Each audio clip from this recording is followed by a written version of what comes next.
할렐루야. 네, 오늘 예배를 통해서 우리 모두가 하나님 뜻대로 살아가는 그런 삶을 살아가기를 축복합니다. 퀴즈를 먼저 하나 드리겠습니다. 넌센스입니다.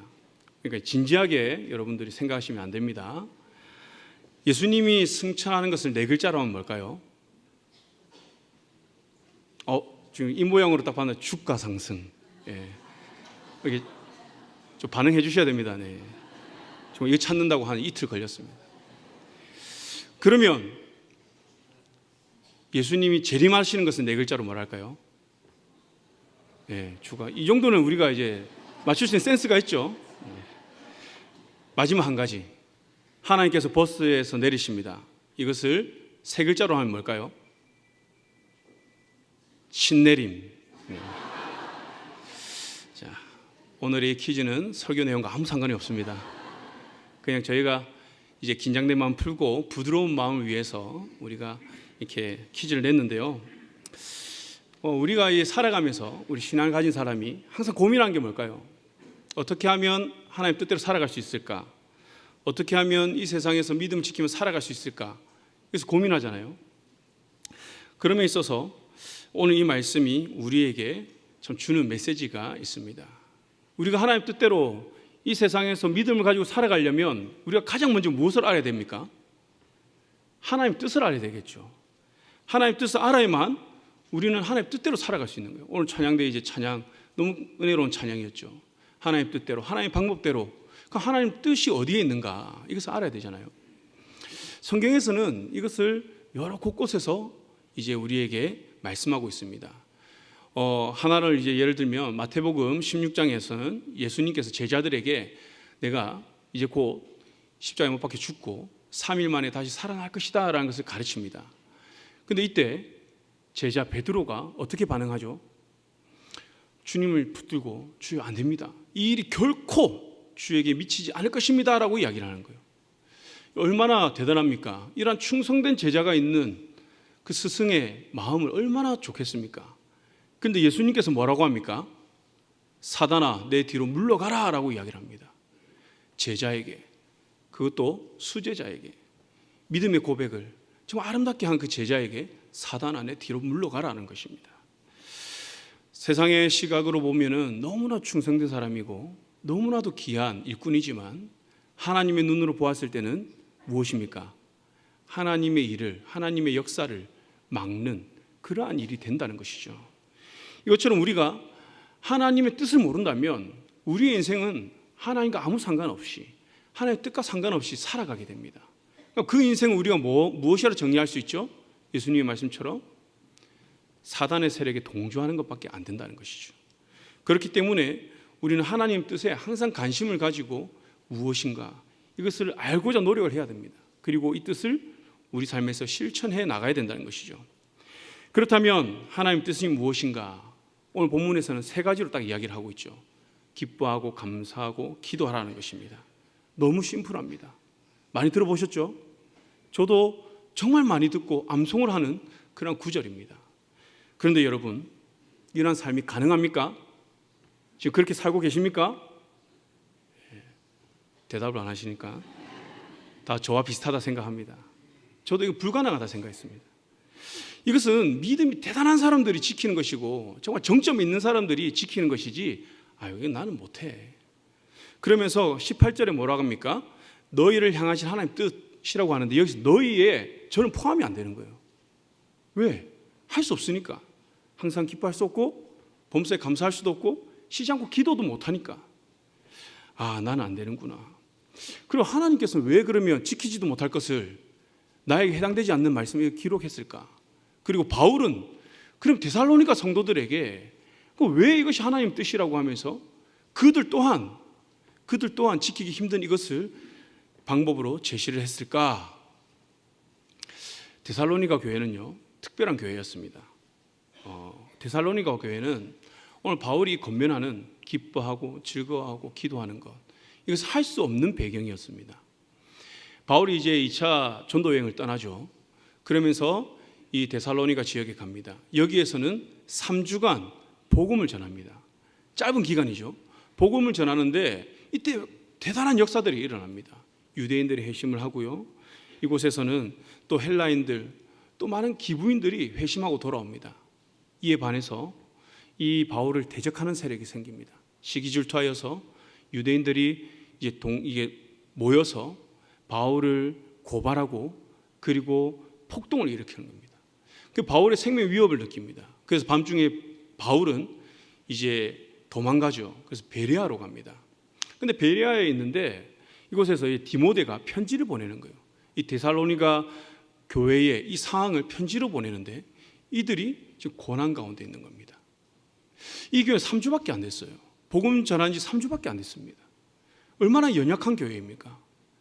이들이 조금만 더 길어진다면, 이들의 믿음을 지금 초기에 잡아주지 않는다면 어떠한 일이 생길까요? 교회는 곧 무너지는 거예요. 그래서 바울은 데살로니가서를 통해서 그들을 권면하는 것이죠. 그리고 이것을 이겨내는 방법을 바울은 말하고 있는 것입니다. 그럼 데살로니가 교회 성도들 어떤 핍박을 당하고 있었는가? 그들은요, 가족과 친지 유대 공동체로부터 버림을 받습니다.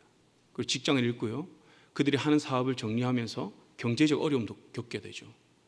로마 당국에서는 황제 숭배를 거부하니 무엇으로 받아들일까요? 반역 행위로 받아들이는 거죠. 그래서 이들을 벌금을 매기기도 하고 투옥하기도 하고 추방하기도 하고 심지어는 사형까지 집행을 하는 것입니다. 여러분들이라면 바울이 제시하는 이 세 가지 방법이 그들 가운데 좀 합당한 방법일까요? 이러한 상황을 모르는, 지금 이 교회 상황을 모르는 바울이라면 모르겠지만 교회 상황을 알고 지금 서신을 보내고 있는데 정말 이것이 그 상황과 맞는 권면인가? 근데 중요한 것은 무엇이냐면 이 세 가지 명령은 성도의 삶과 신앙을 지키는 데 핵심적인 역할을 한다는 것입니다. 결코 추상적인 이야기, 형식적인 이야기가 아니라 바울은 자기의 삶에서 내가 경험하고 내가 그렇게 했기 때문에 너희도 할 수 있다. 내가 고난 가운데서 핍박 가운데서 내가 이렇게 하니 이것이 이겨내어지고 믿음의 성장을 이루고 믿음에 파산하지 아니하고 예수를 버리지 아니하고 끝까지 내가 믿음을 지킬 수 있더라. 그래서 그 방법을 가르쳐 주는 것입니다. 그럼 오늘 이 세 가지 명령, 기쁨, 기도, 감사, 이것은 우리가 생각할 때 다 따로 나눠진 것 같잖아요. 기쁜 것 따로, 감사한 것 따로, 또 기도하는 것 따로. 그런데 이것은 하나의 어떤 중심축, 하나에서 출발한다는 것입니다. 그것이 무엇이냐면 바로 첫 번째, 은혜를 깨닫는 삶입니다. 그리스도 예수 안에서라는 18절 말씀 나오죠. 그리스도 예수 안에서. 그리스도 예수 안에서 이들이 얻은 것이 무엇입니까? 구원이죠, 구원. 죄로 인해서 죽을 수밖에 없는 내가 구원을 받은 것입니다. 그리고 우리는 이 구원받은 것은 무엇이라고 이야기를 하죠? 은혜라고 이야기를 합니다. 은혜를 헬라어로는 카리스라고 이야기를 합니다. 카리스. 이 단어가 가지고 있는 참 의미가 무엇인가? 마땅히 받을 수 없는 것을 우리가 받았을 때 사용하는 거예요. 즉 하나님께서 죄인된 나를, 아무 자격도 없는 나를 그냥 무조건적으로 사랑해 주시고 호의를 베푸시는 것을 내가 깨닫고, 그리고 이 구원의 은혜가 내 삶 전체를 붙든다, 이 구원의 은혜로 내가 주체할 수 없다라고 할 때 이 은혜라는 단어를 쓰는 거예요. 그래서 여러분들 은혜 받았습니다, 오늘 은혜 받았다 할 때는 이 고백이 여러분들 심령 가운데 있어야 되는 겁니다. 그 받은 은혜, 그게 여러분들의 삶을 정말 장악해야 된다는 것이죠. 여러분들의 삶을 붙들어야 되는 것입니다. 바울은 이를 믿음을 지키며 세상을 살아가는 성도들에게 권면하는 것이죠. 그래서 이렇게 읽을 수가 있을 것 같습니다. 사랑하는 데살로니가 성도 여러분, 지금 고난 가운데 있지만 여러분들이 예수를 믿는 그 믿음, 그것을 받은 그 구원의 은혜를 기억할 때 이 모든 환난을 이겨낼 수 있을 것입니다 라고 권면을 하는 거예요. 어떻게? 이걸 통해서 우리가 기쁨과 감사를 통해 이겨낼 수 있다는 것이죠. 이런 바울의 간절한 권면이 이 세대 가운데, 이 세대를 살아가는 우리 모든 성도님들에게 있기를 축복합니다. 그래서 이미 우리가 경험한 이 카리스는 우리가 경험하지 못한 게 아닙니다. 여기 앉아있는 여러분들은 예수 그리스도를 믿잖아요. 예수 그리스도를 믿고 구원받았으면 확신하잖아요. 그 구원의 은혜가 있잖아요. 그런데 우리가 이 세상을 살아가다 보니 이 세상의 많은 일로 인해서 어떻게 됩니까? 때로는 그것을 잊고 살아갈 때가 있습니다. 그것이 나에게 처음엔 너무나 감동이었지만 시간이 지나다 보니 너무 익숙해져서 잊고 살아갈 때가 많은 것이죠. 그렇기 때문에 우리는 오늘 이 시간 그 구원의 은혜를 다시 기억하고 회복하면 되는 겁니다. 그렇게 했을 때 하나님께서 우리 삶에서 역사하시고 우리는 오늘 이 바울이 말하는 이 세 가지 권면의 이 말씀대로 살아갈 수 있다는 것입니다. 그럼 이 구원의 은혜가 회복되면 어떻게 될까요? 우리 삶에 어떤 변화가 일어날까요? 가장 먼저 감사가 일어나는 것입니다. 감사하는 삶. 여기서 감사하다라는 건 헬라어로 유카리스 테이테라는 단어입니다. 여러분, 좀 이게 익숙한 단어가 있지 않습니까? 유카리스 테이테. 딱 답을 가르쳐 줬죠. 노란색으로. 카리스. 무엇이라고 했죠? 조금 전에 은혜라고 했습니다. 은혜. 즉 감사는 그냥 내가 뭐 원하는 것 없고 누군가 그냥 호의를 베풀어 준 그게 아니라 예수 그리스도 안에서 내 그 구원받은 그 구원, 그것을 토대로 이루어지는 것입니다. 그 은혜를 알 때 나는 모든 것에 감사할 수 있다는 것이죠. 그렇기 때문에 여기서 말하는 감사는 환경에 영향을 받지 않습니다. 내가 어떠한 환경에 있든지 내 구원받은 그 은혜로 인하여서 항상 감사하는 삶을 살 수 있다는 것이죠. 우리가 잘 아는 다윗이 있습니다. 다윗, 그 인생 우리 잘 알죠. 근데 그는 감사의 시편을 많이 썼습니다. 하나님 찬양한 시편을 많이 썼습니다. 고난 가운데서 어떻게 그러한 시편을 쓸 수 있었을까요? 어떻게 감사할 수 있을까요? 감사할 수 없는 상황 가운데서 어떻게 그러한 하나님께 그런 고백을 남길 수 있었을까요? 바로 나를 구원하신 그 하나님의 그 구원의 은혜가 그에게 있었기 때문이시죠. 누가복음 7장 말씀해 보면요, 예수님 발에 입 맞추고 향유를 붓는 그 여인이 나옵니다. 이 여인을 두고 예수님께서 이렇게 칭찬하십니다. 그의 많은 죄가 사하여졌도다. 이는 그의 사랑함이 많음이라 라고 이야기를 합니다. 여러분, 여기서 중요한 게 있죠. 이 여인의 행동은 어디에서 옵니까? 죄사함에서 옵니다. 내가 많은 죄를 사함받았구나, 구원받았구나, 죄에서 구원받았구나, 이것을 깨달을 때 이 여인의 행동이 나오는 것이죠. 그럼 이 여인은 어떻게 행동했습니까? 향유를 깨뜨리고 예수님 발에 붓고 자기의 또 이 머리카락으로 또 발을 씻깁니다. 이 행동이 무엇입니까? 향유, 귀한 것이죠. 물질적으로 너무나 귀한 것입니다. 그리고 머리카락은 여인에게 있어서 최고의 가치죠. 지금도 이슬람에서는 수염이 이게 강인한 남자를 상징하는 그러한 이제 심볼과 같은 그러한 것이라고 합니다. 그렇기 때문에 거기에서 수염 깎이는 것에 대해서 되게 수치스러워해요. 그리고 그 여자도 마찬가지죠. 그 당시에 여자가 긴 머리는 그 여인을 대표하는 그 가치라는 것이죠. 그리고 무릎 꿇고 발을 씻긴다, 머리카락 발을 씻긴다, 종의 행동이죠. 나의 모든 자존심을 내려놓고 나의 모든 것을 다, 나의 전 존재를 다 주님께 바친다. 이 여인이 어떻게 이렇게 감사하는 마음을 할 수 있었을까요? 바로 앞에 말한 그 카리스의 은혜가 있었기 때문입니다.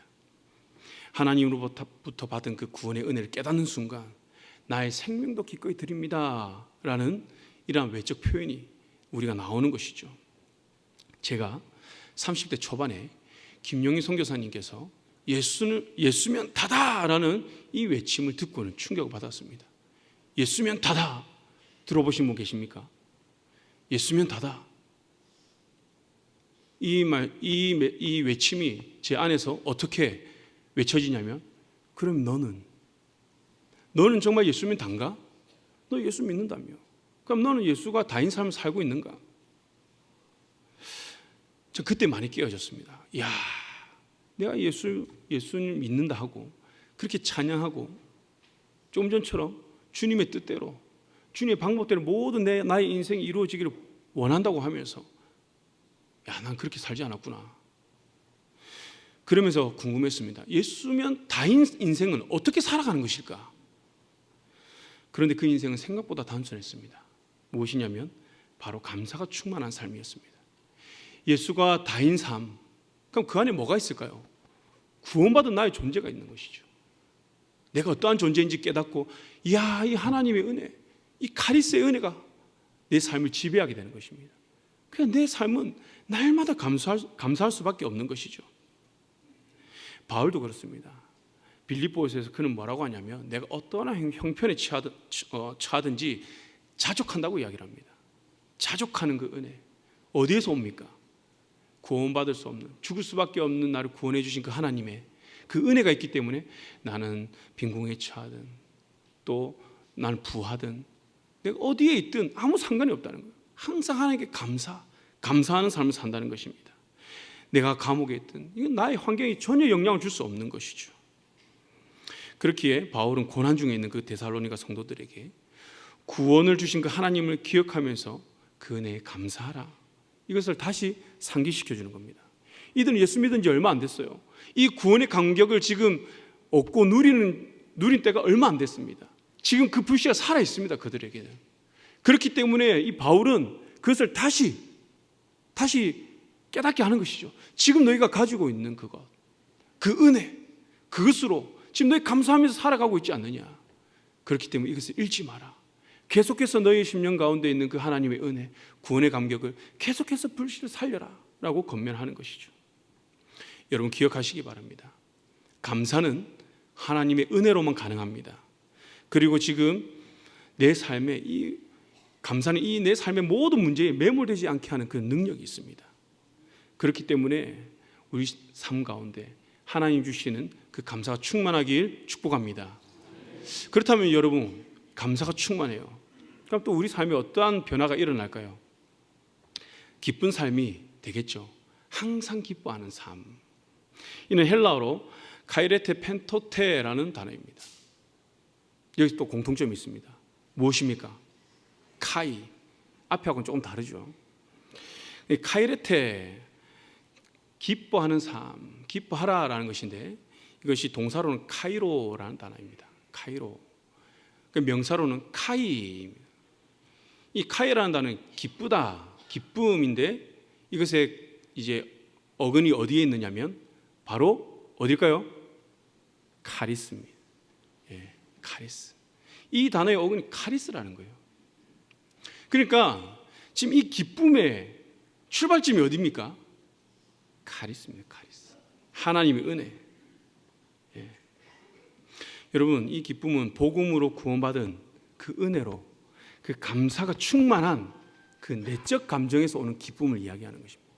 그냥 내가 뭔가 얻어가지고 막 좋아하는 것이 아니라 내 내면 가운데서 우러나는 그러한 기쁨. 그럼 이 기쁨이 외적으로 표현되면 어떻게 표현됩니까? 찬양으로 표현되죠. 찬양.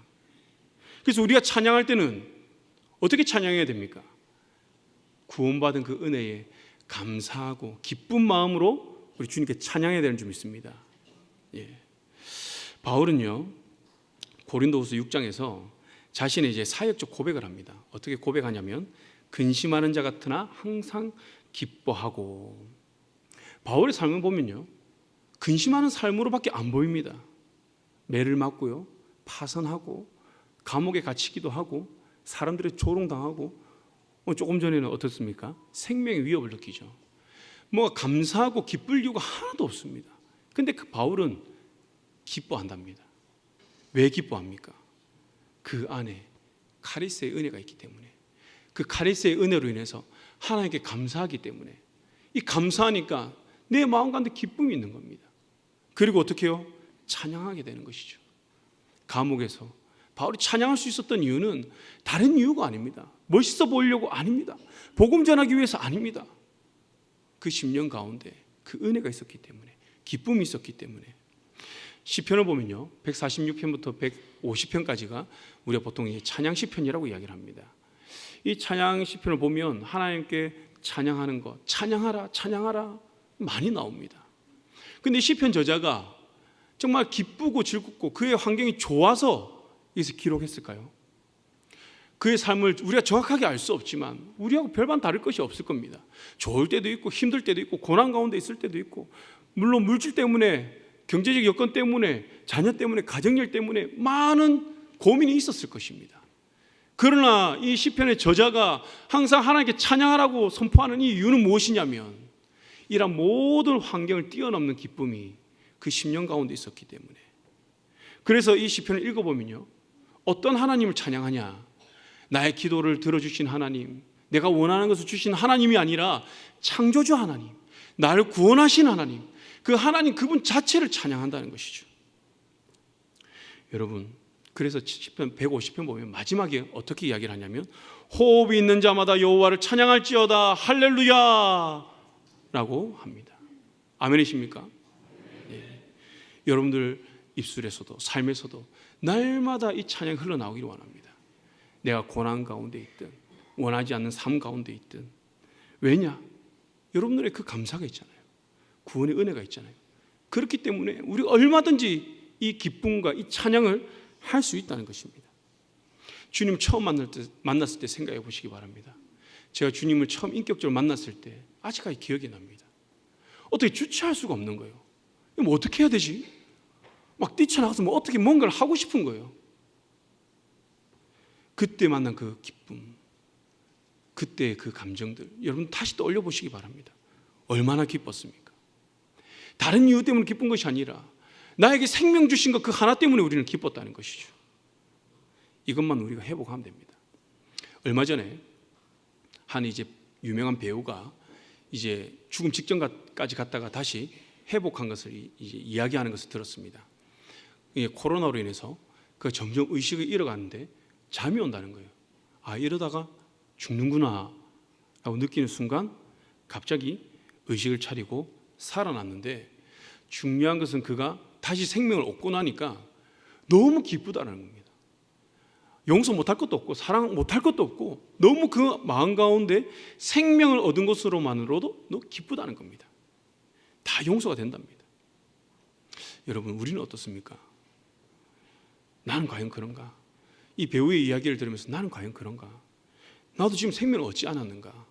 죽을 수밖에 없는 내가 하나님께 나아와 예배드리고 있고, 저는 예배드리는 것뿐만 아니라 이 앞에서 하나님 말씀 선포하고 있고, 이만한 복이 어디에 있습니까? 그런데 내 심령 가운데 그런 기쁨이 있는가? 이것만으로도 기쁨의 이유가 충분하지 않는가? 그런 생각을 해보았습니다. 여러분들 이제라의 많은 인생의 고민과 문제들을 가지고 나온 줄 압니다. 그러나 오늘 이 시간 통해서 그 문제로 인하여 그 문제가 나와 하나님과의 그 관계를 가로막지 않기를 축복합니다. 이 자리에 온 것 자체가 나에게 생명 주신 것, 내게 생명이 있다는 것의 그 증거입니다. 그렇기 때문에 우리는 이 생명 하나만으로도 충분히 기뻐할 수 있습니다. 이 기쁨 또한 우리 이미 경험한 것이잖아요. 새로운 게 아닙니다. 이미 우리가 다 경험한 것입니다. 그래서 이것을 이제 어떻게 하면 된다고요? 회복하면 되는 겁니다. 회복하면 돼요. 이렇게 세 가지를 종합해 보면 우리가 정확히 흐름이 나오죠. 구원의 은혜를 경험함을 통하여서 어떻게 되죠? 우리 마음 가운데 감사가 있죠. 이 감사를 통해서 우리의 삶은 기쁘고 하나님을 찬양하는 그러한 삶으로 우리는 이어져 간다는 것입니다. 다시 말하면 이 바울의 권면은 카리스, 예수 그리스도 안에서 여기에 핵심이 있는 것입니다. 예수 그리스도 안에서 항상 기뻐하고 예수 그리스도 안에서 우리가 범사에 감사하는 것이죠. 그런데 중요한 것이 하나 있습니다. 하나를 안 다뤘죠. 쉬지 말고 기도하라. 기도하는 삶, 끊임없이 기도하라는 것입니다. 여러분, 세상이 어떠한 힘으로 우리의 이 은혜와 감사와 기쁨을 유지할 수 없습니다. 이미 경험했잖아요. 우리의 힘으로는 그 구원의 감격들을 계속 유지할 수가 없는 거예요. 그럼 무엇으로 유지할 수 있는가? 바로 기도라는 것이죠. 제가 이제 5월 30일 금요 성령 기도회 때 한 설교 기억나십니까? 기억 안 나는 게 정상입니다. 저도 그때 무슨 설교를 했는지 몰라서. 근데 그때 야베스라는 인물에 대해서 설교를 했습니다. 야베스라는 인물을 참 묵상하면서 저 참 많이 깨달았습니다. 뭐냐면 야베스가 구하는 게 뭐죠? 복입니다. 그리고 나의 지경을 넓혀달라는 겁니다. 사명, 나의 어떤 그 사역, 비전을 넓혀달라는 겁니다. 그런데 중요한 게 하나 나옵니다. 하나님께 도와달라는 겁니다. 하나님께 간구하는 것입니다. 무엇이죠? 하나님, 나의 힘으로 할 수 없습니다. 나의 힘으로 할 수 없습니다. 하나님이 주신 복, 하나님이 주신 그 사명, 나의 지경, 하나님 넓혀주셨지만 이것을 유지할 수 있는 힘 나에게 없습니다. 하나님 도와주십시오. 이 야베스의 기도는요, 하나님의 주신 그 복을 끝까지 내가 가져갈 수 있도록 도와달라는 그 간구가 있는 것입니다. 오늘 항상 기도하라, 쉬지 말고 기도하라. 이것도 그렇습니다. 우리가 구원받은 그 은혜, 그리고 그 감사, 기쁨, 이것을 우리가 어떻게 유지할 것인가? 바로 기도라는 것이죠. 근데 중요한 것은 본문에서 뭐라고 하죠? 쉬지 말고 기도하라는 겁니다. 쉬지 않고 기도하고 계십니까? 저도 이게 이해가 안 됩니다. 쉬지 않고 어떻게 기도하냐? 여러분, 이 의미는 숨 쉬듯 쉬지 않고 기도하라는 것인데, 우리가 생각하는 그 기도 있잖아요. 기도를 보면 어떤 게 기도라고 생각하고 있죠? 어떤 자리에 나와서 손을 모으고 또는 무릎을 꿇고 기도의 자리에서 기도를 해야 기도하는 것 같아라는 느낌이 있잖아요. 그렇죠? 그게 아닌 줄 알면서도 그렇게 생각을 합니다. 그래서 성경에서는요, 기도에 대한 어떤 규정을 정해놓지 않았습니다. 성경에서 기도를 말할 때는 네가 어떠한 모습, 손을 모으고 무릎을 꿇고 어떻게 기도하라가 아니라, 이것은 하나님으로 받은 그 은혜에 감사하여서 그 감사함을 입은 그가 표현하는 그런 모습인 것이지, 기도의 핵심은 그 마음에 있다는 것이죠. 내 마음이 어디에 있는가. 그래서 C.S. 루이스는 자기의 이 기도의 경험을 함께 이렇게 나누는데 뭐라고 하냐면, 침대에 누워서 기도하는 나의 모습을 발견하고 무릎 꿇지 않고 기도하는 나의 모습을 발견할 때 죄책감을 느낀다. 그런데 중요한 것은 내가 무릎 꿇고 있으면서도 마음은 하나님으로부터 수마일 떨어진 것을 내가 경험하였다라고 이야기를 합니다. 무슨 말이죠? 외형적인 형식, 이것을 무시하는 것이 아닙니다. 경건의 모습을 무시하는 게 아니에요. 기도의 본질이 무엇인지를 우리에게 보여주는 것이죠. 그렇기 때문에 우리는 어떠한 상황 가운데서도 기도할 수 있는 것입니다. 다윗을 보세요. 침상에서 기도합니다. 동굴에서 기도합니다. 누워서도 기도합니다. 그냥 그는 걸어가면서도 읊조리면서 기도를 합니다. 그가 무릎 꿇고 진지하게 성소에서만 기도를 했습니까? 아닙니다. 그의 삶의 영역에서 기도를 했습니다. 전쟁 가운데서 믿음을 선포하고 기도를 합니다. 여러분, 제가 이제 훈련을 받을 때 이제 항상 이제 쉬지 말고 기도하라, 이 부분에 대해서 고민이 있을 때 어떻게 누군가가 이야기를 했습니다. 내 옆에 항상 성령님이 계신다고 생각을 하고 다녀봐라고 이야기를 한 거예요. 그러니까 혼자 걸어 다니면 혼자니까 여러 가지 생각을 하잖아요. 근데 우리가 누군가 동행하면 어떻습니까? 이 동행하는 친구와 누군가와 계속 이야기를 하고 가잖아요. 그것처럼 내 옆에 성령님이 계신다고 인식하고 한번 다녀봐 라고 이야기를 하는 거예요. 그래서 연습했습니다. 그때 누가 가르쳐 주더라고요. 의식하기 위해서 손을 쥐고 다녀라. 왜 손을 쥐고 다니냐? 성령님과 손잡고 가는 것이다. 그래서 진짜 따라 했습니다. 왜냐하면 저도 답답하니까요. 알고 싶으니까. 그렇게 하면 어떠한 변화가 일어나는지 알고 싶으니까. 그래서 그렇게 손을 잡고 주먹을 쥐고 다녔습니다. 버스 정류장에서 하나님, 성령님, 왜 33번이 안 옵니까? 지금 저걸 타야 내가 지금 교회 시간 맞춰서 갈 수 있는데. 이제 또 자취를 했을 때, 또 집을 구하러 갈 때, 성령님, 오늘 집 구해 주셔야 됩니다. 내가 가진 돈 이거밖에 없습니다. 그러나 내가 원하는 것은 몇 평에 뭐가 있고 이 돈을 구할 수 없는 집입니다. 그러나 반드시 주세요. 얻었을까요? 못 얻었을까요? 얻었으니까 제가 이야기를 하죠. 정말 놀라운 일들이 많았습니다. 하나님, 성령님, 날씨 너무 좋네요. 좋으시죠? 잘 때 하나님, 오늘 그냥 좋은 꿈 꾸게 해주세요. 잠 설치지 않게 해주세요. 푹 자게 해주세요. 스트레스가 한참 많을 때 하나님, 스트레스 좀 안 받았으면 좋겠습니다. 일하려고 앉았을 때, 공부하려고 앉았을 때 하나님 집중이 안 됩니다. 어떻게 할까요? 미스커피 한잔 해라. 여러분, 이렇게 훈련을 하루 이틀, 처음부터 잘 안 됐어요. 깜빡깜빡할 때도 많았죠. 하루 이틀, 1년, 2년 하다 보니 습관이 되었습니다. 그렇다 보니 지금은 혼자서 걸어갈 때도 또는 마음속으로 얼마든지 그렇게 대화하는 그러한 모습을 볼 수 있었다는 것이죠. 여러분, 그렇게 보이지 않습니까? 여러분, 하나님께서 우리에게 원하시는 삶은요, 대단한 일을 또 업적을 이루는 게 아닙니다. 하나님께서 우리에게 원하시는 삶은 하나님과 교제함으로 또 그 구원의 그 은혜를 항상 기억하고 우리가 감사하고 내면에서 나오는 그 기쁨과 즐거움을 하나님을 찬양하는 그러한 삶입니다. 그런데 이러한 삶을 우리가 계속해서 유지하고 끝까지 갈 수 있도록 하는 것은 어디에 있느냐? 바로 기도에 있다는 것이죠. 사랑하는 성도 여러분, 하나님의 뜻 이제 조금 아시겠습니까? 가장 먼저 무엇입니까? 카리스입니다. 그 은혜를 기억하시기 바랍니다. 여러분들이 만난 그 하나님, 구원받은 그 감격을 다시 꺼내시기 바랍니다. 그것을 꺼냈을 때 이것은 자동적으로 다 되는 것입니다. 여러분들이 이 은혜가 있다면 지금 여러분들의 삶의 모든 문제로 여기는 것이 아니라 그 문제보다 크신 그 하나님을 보게 될 줄 믿습니다. 이를 통하여서 저와 우리 모든 성도님들이 정말 하나님 뜻 안에서 우리 모든 이 인생의 여정을 정말 어떠한 굴곡 없이 믿음의 파선 없이 끝까지 주님을 찬양하고 감사하면서 달려가기를 주님의 이름으로 축복합니다.